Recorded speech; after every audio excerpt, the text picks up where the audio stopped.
I am Cynthia Cyrus. I am Associate Provost here at Vanderbilt, and it is my great pleasure to welcome you to the Coursera in Tennessee conference this afternoon. A few logistical things. You will have seen that there were a variety of participants who are sort of slotted in, and I would like to welcome particularly our off-campus guests who have come today. We're really pleased to have the opportunity to share with you Vanderbilt's sort of lessons learned from our not quite first year with Coursera. A few logistical things. There will be a reception at 4 if you're able to stay afterwards, and I imagine that we will spill out into the space out there because there are rather a lot of you and rather not very much foot room here in this space. And also, if you do find it necessary to go to the necessary, you go out the door and follow the tiles between the two green posts that direction and to your right, and you'll find facilities there. We are recording this afternoon's sessions, so if you do ask a question, and do feel free, please introduce yourself with your name and your institutional affiliation so we have that for the record.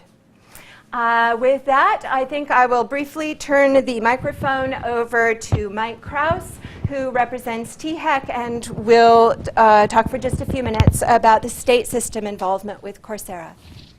Thank you, Dr. Cyrus. I just want to thank really quickly again, for those of you from Vanderbilt, thank you for hosting us. You have a room full of really a bunch of faculty in Tennessee. We keep using that analog. They're the Mercury astronauts. So these are the faculty, the whole time that the MOOC debate's been going on, the question has been, how do we get to credit? Is there a path to credit? And so the faculty and the leaders from the University of Tennessee and the Board of Regents that are here are really the people that will answer that question for Tennessee and how we do get to credit. Leading our efforts at the state level, though, really is the Executive Director of the Tennessee Higher Ed Commission, Dr. Rhoda, who is in the back. I want to recognize him.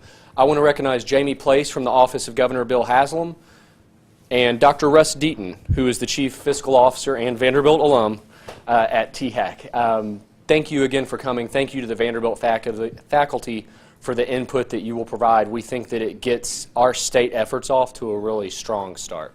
So thank you.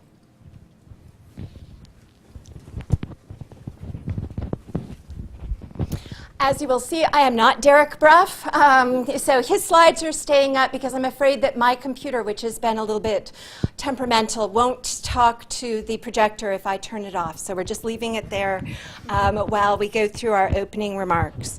We're going to talk a little bit from the Vanderbilt perspective and from the state system perspective about why Coursera. This has been a really exciting year this last year, as a variety of institutions across the nation and across the globe have experimented in very public ways with digital learning with a variety of new platforms. Coursera, as a partner, came to the fore less than 2 years ago, and their big public push started just a little bit over 1 year ago. Vanderbilt, the first large-scale discussions at Vanderbilt about whether or not to partner with Coursera started on August 3rd, so it's not yet been a year for us. Why Coursera? For Vanderbilt, our decision was to look at the MOOC framework. We were interested in that massive open online course environment and in the outreach endeavors that reflected. For us, we weren't interested in developing sort of mini for credit courses. We were interested instead in finding a way to make public our teaching in the same way that we have faculty outreach on their scholarship. For us, our first-year metrics have been largely around sort of global recognition, around visibility of the campus, around the dialogue that we're having with our alumni, because we're particularly interested in outreach and give back to the alumni community and to the community at large. Both in Nashville, we've hosted local meetups for our Coursera courses, and then the communities that form within Coursera courses. We're on the path, but we're not very far along the path. We've successfully completed or almost completed 3 courses now. remember that we started August 3rd. So we actually have 2 courses where all certificates have been awarded. One that awarded a first batch of certificates and will award the other set this weekend. And we have several courses in production and a number of faculty lined up for our pilot phase. For Vanderbilt, the decision on how to proceed with Coursera was one that where we very consciously wanted to reflect what I call the face of the institution. So in our pilot phase, we were interested not in doing a bunch of comp sci and math classes, but instead of having an array of courses that reflect the varied strengths that Vanderbilt has. We have colleagues at the School of Medicine, the School of Nursing is completing theirs, the School of Business, and our colleagues in computer science from the School of Engineering have been in those very first people to manage to make it through the production process, but we've lined up courses from each of the other schools at Vanderbilt. We were also interested in distributing our courses across a variety of disciplines and faculty types. So we're interested in our tenure stream faculty being engaged with Coursera very actively, but we also didn't want to shut the door to our lecturers and senior lecturers or professors in the practice who are such strong contributors to Vanderbilt's pedagogical experience. And then the last thing I'll touch on in this very brief overview, we were interested in Coursera in particular because of the opportunity that it gives us to have access to that massive data set. Teaching in these digital environments when you have class enrollments of 72,000 students allows you to look at the student performance in a whole new way. And so we are interested both in the kind of local lessons learned from an individual class, but also in IRB-approved studies that will allow us, along with our colleagues from a variety of other institutions, to study student learning and make it a focus of scholarly research. To that end, Vanderbilt will, on July 1st, have the Vanderbilt Institute for Digital Learning. And I'd like to recognize my colleague, Doug Fisher, who will be talking to you later today. He has maybe foolishly agreed to head up that new vital and will be joining us in the management of our Coursera project and the other digital learning endeavors that Vanderbilt will be exploring over the next years to come. So, welcome to Vanderbilt. That's a brief glimpse into where we're coming from. And I'd like to turn the mic over to Rich Rhoda, who will talk a little bit about the state system approach.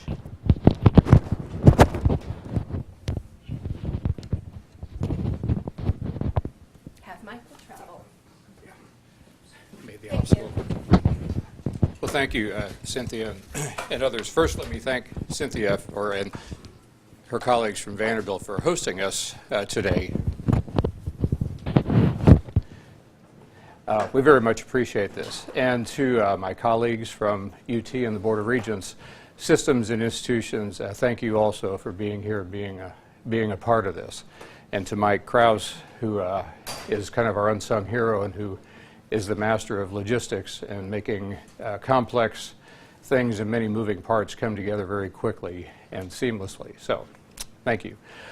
So, from our perspective, what Mike has said, what Cynthia has said, why Coursera, we are right there as well about being a part of something so new and with such promise. Really what it came down to, maybe I should speak only for myself, but from the state policy level, this was just too good an opportunity to wait out, that we really wanted to, we vetted it properly. This is something we wanted to not only be a part of, but have an opportunity to influence in the really early stages. I mentioned this earlier, but some of us saw Daphne Kohler when she was on campus last fall, and really from that moment on, I think I speak not only for myself, but those who are there, just decided this is somebody with a vision, someone that you can buy into and want to be work with side by side. Now, remember, from the state perspective, we're part of a consortium of a number of other states.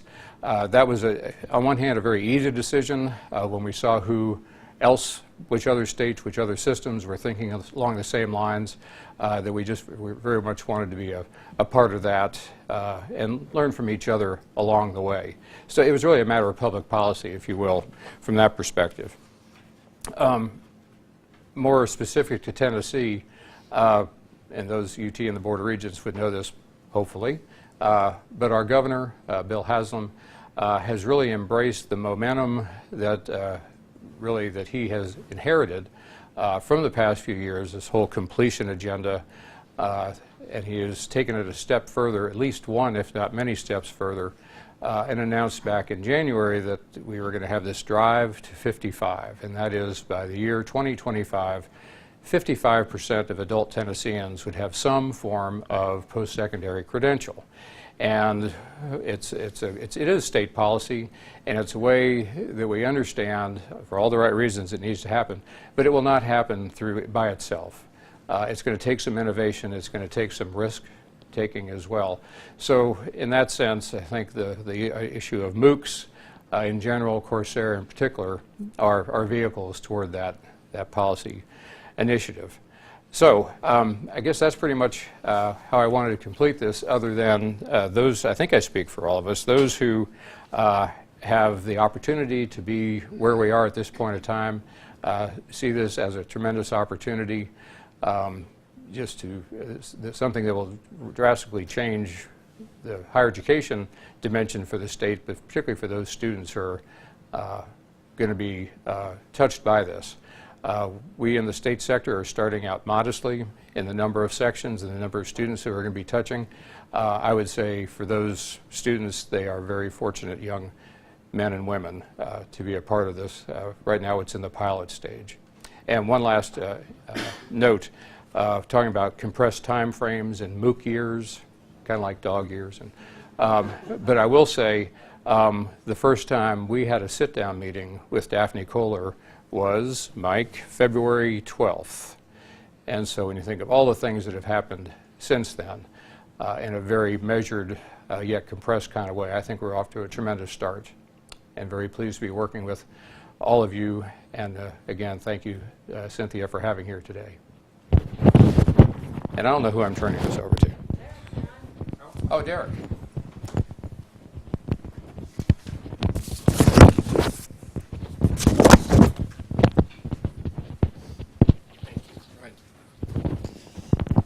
Clip this for the recording. Okay.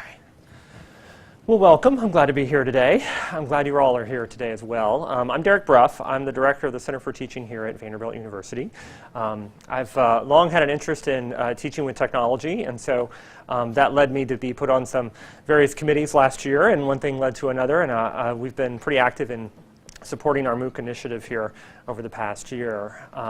And so I'm here to kind of do some kind of big picture, but also some concrete looking at what MOOCs are and what goes into the design of a MOOC. So we'll be drilling down on a lot of these ideas later today through the various speakers, but hopefully this will give everyone maybe a common framework or some common language to talk about MOOCs as we go forward and what some of the moving pieces are in them. One thing I would say here is that when it comes to designing a MOOC and thinking about this form of online learning, is that I mean, on some level, our brains are our brains, right? How we learn is how we learn, but the online context changes how we go about doing that. And so there are many aspects of teaching a MOOC from the instructor's point of view that are some that are very similar to the types of learning that we're familiar with, but some very different as well. And I would say that whether your experience is in traditional face-to-face classroom-based teaching, or if it's in more traditional forms of online teaching, this is kind of a horse of a different color. There's a different paradigm to teaching in MOOCs. Once you have more students than you can count, some things kind of change. And so I just put that out there. No matter what your background is, hopefully you've seen some MOOCs, you've kind of dipped into it, you have some idea of what they're involved. But from an instructor's point of view, it's a very different kind of course than a traditional face-to-face one, or even a traditional online one. And I would say within the world of MOOCs, I mean, I tend to harp on the definition of MOOC, massive open online course. Right? All four of those words are somewhat subject to interpretation, but that's kind of what a MOOC is. What the pieces are inside of that can be lots of different things. Our experience here partnering with Coursera and using the Coursera platform has meant that we focused on certain tools within kind of the wide world of MOOCs. And so what I'll be talking about is kind of the Coursera version of MOOCs as we've been able to implement it here. So I'll also add that the acronym MOOC is kind of an unfortunate one. I think we've probably gotten used to it now, but it's not the best acronym. I keep trying to come up with better ones. Massive online learning undertakings via synchronous communities.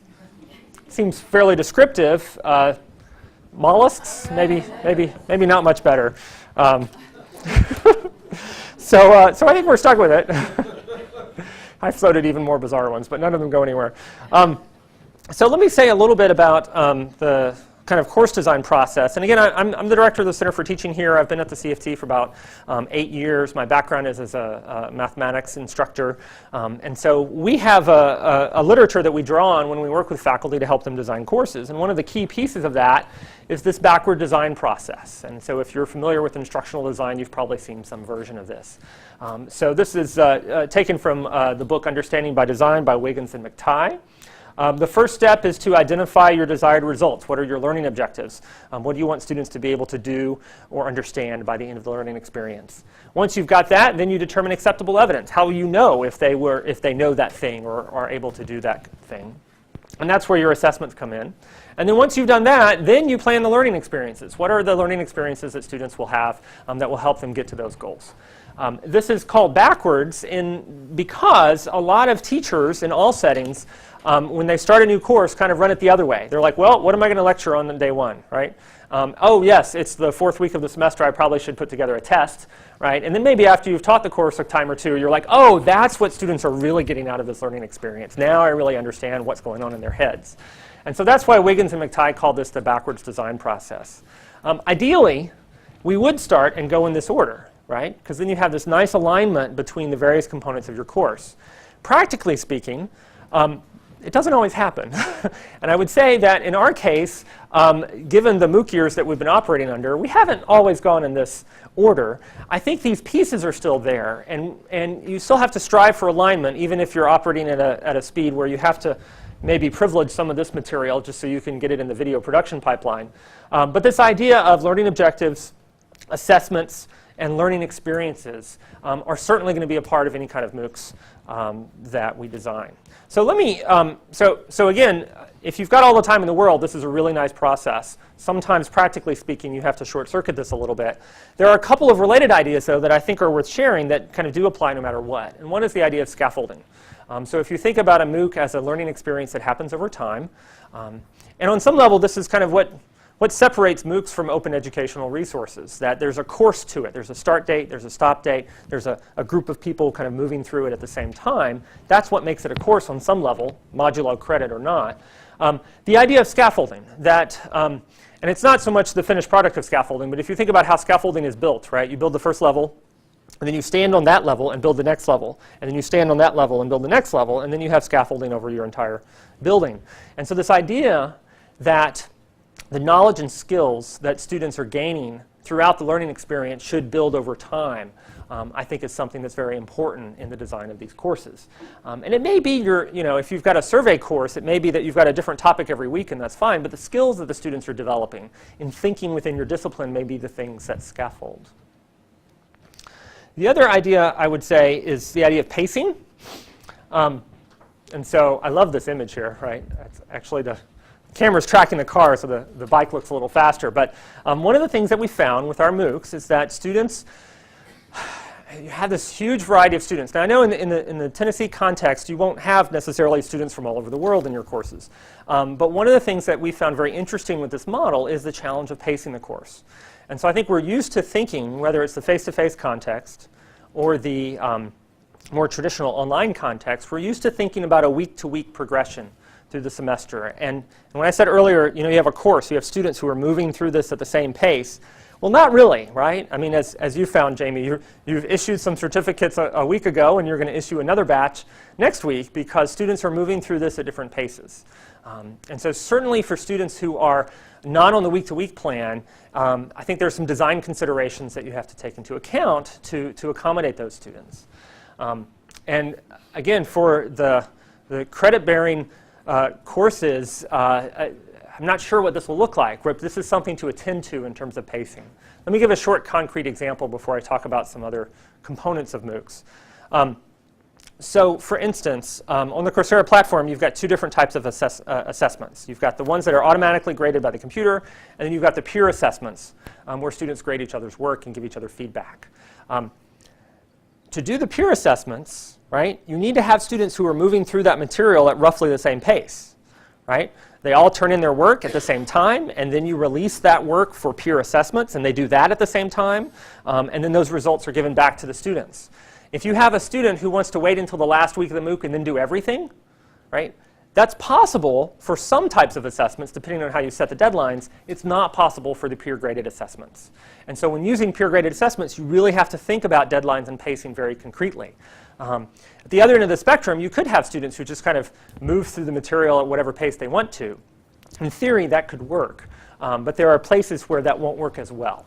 And so this is something to pay attention to. So let me talk about a few of the kind of big pieces in terms of the MOOCs as we've experienced them. Certainly the thing that gets a lot of attention is the lecture videos. So the video component, the kind of content transmission piece of this. I've got a couple of screenshots here from Doug Schmidt, who taught our course in computer science, and Dave Owens, a course on innovation in organizations. And so we put a lot of time and effort into our lecture videos. We'll have other folks talk about aspects of this later. But certainly, I think one key ingredient is thinking about scripts and about visuals. When I go walk into my math class, I can have a 1 or 2 or 3 page lesson plan for a 75-minute class session, right? And there may be some interaction, there may be some lecturing, there may be some examples. I'll put in my notes, do example 7 on page 22, right? And then I can wing it at the chalkboard quite nicely. That's a little harder to do in this kind of setting, where you're trying to kind of capture a really clean take, a really clean explanation of something. And so our faculty have found they've really had to pay attention to scripting out what they're going to say. They might have a teleprompter or a set of slides that are kind of intended for everyone else, and a set of slides with their own notes. But thinking carefully about what words are going to come out of your mouth and have a pretty good sense of what they are ahead of time. Also visuals, and this was another piece where I will say I'm hoping we're past this stage, but there was a stage during the year where it felt like every couple of weeks something came up that we hadn't really thought about. That was this whole kind of Pandora's box of stuff that we had to figure out. And the visuals was a piece of that we hadn't really seen coming until it was there, and then we realized, okay, we're going to have to really get on top of this.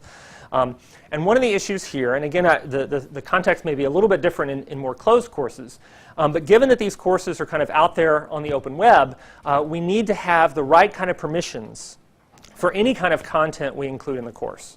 And so one of the places that comes out is when instructors are preparing their slides. And they're used to just taking whatever kind of image works to convey that idea or share that example. And they may not always source it completely well. It may be something that is copyrighted, but is covered under fair use given the classroom context. These are all issues that we have to pay a lot of attention to.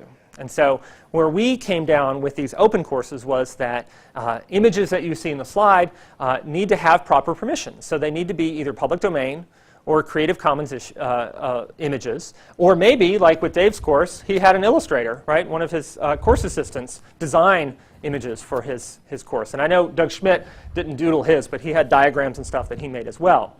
And so make them yourself, or make sure that you have the permissions to actually use them. And I'll note, I tried to be a kind of good steward here, right? I got this image off of Flickr. It's a Creative Commons image. I put my attribution down there in the bottom, right? I'm trying to practice what I preach here. So there's lots of good stuff out there, but this issue of kind of what are the visuals that you can use was something that we didn't quite see coming, and we did get around it, but it's something to think through carefully. Another aspect of the Coursera platform in particular are the pop-up quizzes. So you're watching the video lecture, and every few minutes, this pop-up question occurs. Now, I will say I've got a lot of experience teaching with clickers, the little classroom devices where you answer A, B, C, or D, and you see the results on the bar chart on the screen. It's a really great pedagogy, actually, when you're listening to a lecture and you need to have students stop and pause and try to apply what they've just heard, give them some immediate feedback. It's a great thing. It's something that you want to think about, though, in terms of a platform option that's really very powerful. You can add these in after the fact, after you've done all the lectures and designed them, or you can design these questions kind of to be embedded in the lectures that you put together. And again, that's one of those trade-offs between what works really well and what's practical often. But certainly, as I think about my own math lectures, when I write a lesson plan, I write the clicker questions in as I put together the plan. And so that's a good model. Either way, it's a tool that you can use to engage students and give them some feedback on their learning. And so you want to think through how to use it effectively. The other thing I would say on this is that it's not always lecture videos. If you've sampled some Coursera courses or other MOOCs, you may see a variety of types of video content. So it could be discussions among an instructor and some TAs or some students. It could be interviews with experts, right? So maybe it's a little lecture-y, but it may not be you, the instructor, talking. It could be an outside expert that you're interviewing. I don't think we've done this, but you can imagine field trips going to different places where actually the location is a place to include in the video and make some sense. So those are some options as well. Other moving pieces, you've got the discussion forums on Coursera. And this is a little screenshot from Dave's course at some point during the semester. And one of the things that I think we found with the discussion forums is they tend to kind of go in a couple of different directions. Sometimes at once, usually at once, because there's so much happening there. One, there's a lot of discussion, there's a lot of posts, and so it can be a little bit overwhelming.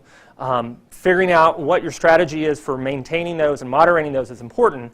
But pedagogically, they tend to function either as Q&A, where students are asking questions, very particular questions about the course content, and would like to get some answers to those questions, either from other students or from the teaching staff.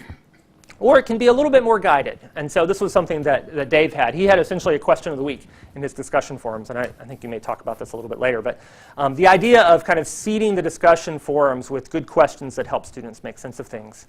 In that backward design process, there was the learning experience piece, right? So that's the lectures, but then also how can you craft discussion forums that help students really grapple with content and ideas? And some of those work really well. I don't know if Jamie's going to mention hers, but having students submit photos of food labels around the world was a really interesting discussion forum activity. And then you've got those assignments. As I said, the Coursera platform gives you a couple of options here, automatically graded assignments and peer-graded assignments. We've largely used the automatically graded assignments here. You can get a lot of mileage out of a good multiple choice question, I would argue, certainly for assessment purposes. Again, I've got a lot of experience with clickers. You can do a lot with a multiple choice question. But you've also got the peer graded assessment piece. And I said a few words about the timing of that before. I think the key to using peer assessment very well is you have to have a very well structured assignment, expectations that are very clearly communicated to your students, and a rubric that they use to evaluate each other's work that's very concrete and gives them a lot of good guidance. It's easy to do this poorly. It's hard to do it well, but I think when you do it well, students can actually get a lot of value from getting feedback from each other. But they need help doing this, right? I mean, when I give feedback to my students, I'm drawing on years and years of experience in my field. Right? If I have students give each other feedback, they don't have that. So they can't offer something of value. Certainly students learn from each other all the time in a variety of settings, but you've got to structure that. And the last component here that I'll mention is the Instructor Presence thing. And this is something that wasn't kind of, again, obvious up front, but as we've lived this, we've realized that different MOOC instructors have different ways to establish a sense of presence among the course. And so this is a screenshot from one of the virtual office hours that Jamie held. And I'll be talking later in the day more about virtual office hours. But we've got a lot of mileage out of these virtual office hours as a way to take questions from students around the world who are participating in the MOOC. Some of them watch live and ask questions. Some of them watch the video afterwards. But it's been a really great way for instructors not to interact with all 80,000 students, right? But to interact with some of them, right? And to give that opportunity to all of them and help them feel like they've actually got some kind of connection to Jamie here, right? She's not just someone who's on a video that they watch once, but there's an instructor in the course connecting with students. Are these usually top-notch? I mean, the leader in the students, I mean, the moving ahead, the students who are understanding not, or just a sample of students? I think it tends to be more of a fairly random sample of students in the course, right? It's the enthusiastic participants who may be ahead of the curve, they may be behind the curve, but they're taking their time to actually have that level of interaction. Forums are another way that you can have a lot of instructor interaction, and I think Doug Schmidt's going to talk about that when he speaks about his how he created that sense of instructor presence in the forums. And not so much here, but I know some other Coursera instructors have gotten a lot of mileage out of other platforms like Twitter or Facebook as a way to connect with a lot of students and establish some sense of presence. So the thing I'll leave you with is this nice public domain image of a barn raising. This is something that those of you who have experience teaching online already know, that when you move to the online, it's a team effort, right? When I'm teaching my statistics course, I can kind of do it myself on some level, right? I'm the sole instructor. Maybe I have a TA or two. I can kind of do it all myself. When you move to online, and especially when you move to MOOCs, you need a team. You need instructional designers, you need librarians, you need videographers, you need good teaching support staff. So it is really kind of a team effort. And again, this is a different mental model for some faculty who are used to kind of being the sole proprietor of their courses. This is a different model. But it's actually an exciting one, right? I mean, it becomes more of a kind of a joint production. So with that, I'll wrap up. I'll leave you one URL. We've been trying to collect some resources on our website, cft.vanderbilt.edu/MOOCs. You'll find some there, links to blog posts we've written, and a resource guide that we're in the midst of revising. So there's more there if you'd like it.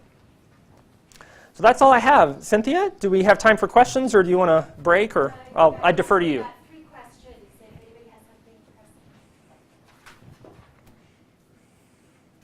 Percentage of international students versus, American students. Yes. Cynthia? Do you know that number off the... Let's see, I think something around 40% of Coursera registrants are from the developing world, and only about 30% of participants overall are U.S. citizens. Okay. And the same thing for the Vanderbilt experience, is that similar? I just ran my stats, which we used the pre-course survey. So it's Right. a little different. The folks at the start of the course, yeah. It was 53% outside U.S. and 47% in 148 countries. Wow. 148 countries. You said 53% outside the U.S.? Outside the U.S. That was from the pre-course survey. Okay. Yes, another question? I just ran that this weekend. Why Coursera? There are like two other providers. Why Coursera? Do you want to try to address that a little bit more, Cynthia? We looked at a variety of providers. Coursera was the one that we went public with first. So we actually have several different conversations going all simultaneous, but you have to start somewhere. Coursera is very straightforward. They're easy to work with, and the map of how to get from A to B was much clearer than working with some of the other providers that are out there, where there are more of those logistical hurdles. If you're going straight to a for-credit environment, you have internal political structures to work through, curriculum committees, and sort of the academic policies part. We were not all that far down the road of having put in place the appropriate academic policies, so our for-credit things got pushed to the right. Coursera, for us, being not for credit, was a matter of managing to find the right people and the right team to pull it off. And that logistically, you could just deliver that faster. And a quick follow-up in terms of course design there. One of the things that happens when you have courses that aren't intended for credit but are really kind of educational outreach, the students who take these courses are fairly well self-motivated, right? So the truly open MOOCs, you get students from around the world who just want to learn some more stuff. And it's a little bit, I mean, when I teach my statistics course here at Vanderbilt, we have very good students here, but they don't generally want to take statistics with me, right? I mean, they're engineering students who are taking it because they have to, and so they're bright and they're eager, but their goal in life is not to learn statistics. And so it's a little bit different, actually, to teach a course with so many students who are really just kind of hungry to learn stuff. And so that, again, has been a really important consideration in how we think about the courses and the students in them. One more question?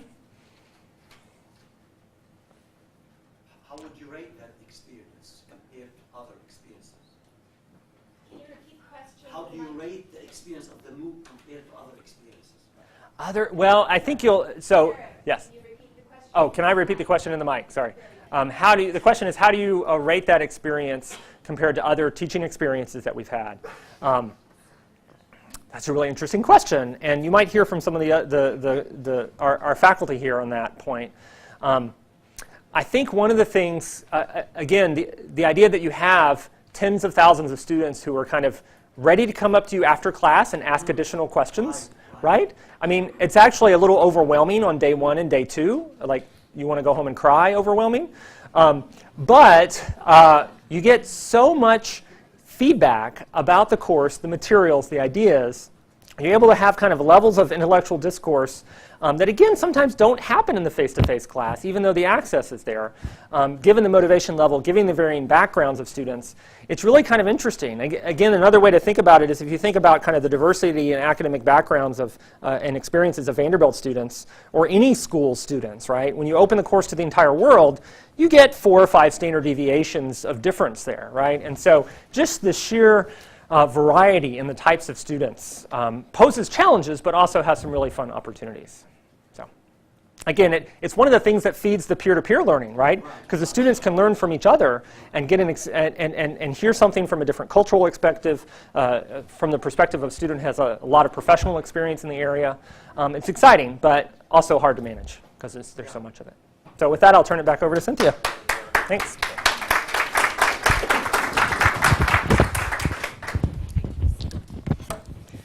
Great. As our faculty panelists get ready to come forward and prepare to talk, you will now understand why when the provost called me and said, "What about Coursera? Can we pull it off?" the first person I called was Derek Brough.